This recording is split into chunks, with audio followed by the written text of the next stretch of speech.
देखिए, जब जब ऋषि मुनि एकत्रित होते हैं तब तब एक ही प्रश्न होता है कि आने वाली इस मानव जाति का कल्याण कैसे हो। देखो, हम लोग किसी भी अभिमान में, किसी भी कारण से अगर अपने कल्याण से दूर हैं तो ये हमारा दुर्भाग्य है, बहुत दुर्भाग्य। मनुष्य जीवन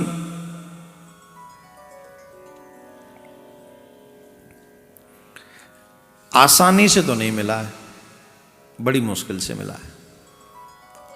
और इस मनुष्य जीवन को हम लोग यूं ही बर्बाद कर दें तो हमसे बड़ा दुर्भाग्यशाली कौन होगा। भगवान ने स्पष्ट कहा है, जो मेरा हो जाएगा वो बच जाएगा, जो मेरा हो गया उसकी सारी जिम्मेदारी मेरी है। योग क्षेम बाह्म्यहम्। तो भगवान का ये जो वचन है ये मिथ्यावादी नहीं है। भगवान सत्य प्रिय हैं, भगवान सत्य कहते हैं। भगवान कभी अगर झूठ भी बोलते हैं कृष्ण अवतार में तो सिर्फ और सिर्फ अपने भक्तों के हित के लिए बोलते हैं। वो अपने भक्तों के हित के लिए कुछ भी कर सकते हैं, क्योंकि वो भगवान है, वो भक्त वत्सल हैं, वो कृपा सिंधु है, वो दया सिंधु है, वो दया के सागर है। इस संसार में कितना भी बड़ा दयावान कोई व्यक्ति मिल जाए, कितना भी बड़ा दयावान व्यक्ति आपको मिल जाए, वो भगवान की दया के उस सागर के आगे मात्र एक बूंद भर है, उससे ज्यादा नहीं। आप सोचो, उसे दया का सागर क्यों कहते, उसे करुणा का सागर क्यों कहते, उसे प्रेम का सागर क्यों कहते।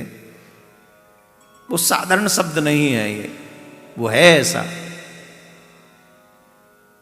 यथार्थ में है वो ऐसा। अगर हमें समझ में नहीं आता तो ये हमारा दुर्भाग्य है। क्यों? क्योंकि हमारे मन की इंद्रियां इधर उधर दौड़ती। हमारे मन की इंद्रियों की दुर्गति के कारण ही हमारा जन्म भी दुर्गति के रास्ते पर चला जाता है।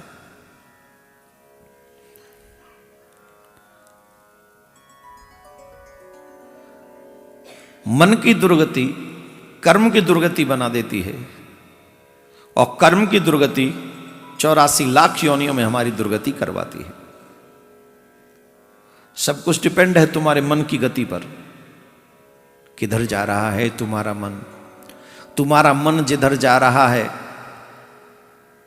तुम्हारी गति वैसी ही होनी है। सदमार्ग पर जा रहा है तो सदगति होगी, कुमार्ग पर जा रहा है तो दुर्गति होगी। ये अकाट्य सत्य है, इसे कोई टाल नहीं सकता। हम सबको चाहिए कि हम और आप सभी इन बातों को समझकर अपने मन को सत्संग में लगाएं, क्योंकि जब तक हमारा मन सत्संग में नहीं लगेगा तब तक हमारी इस मन की दुर्गति होती ही रहेंगी।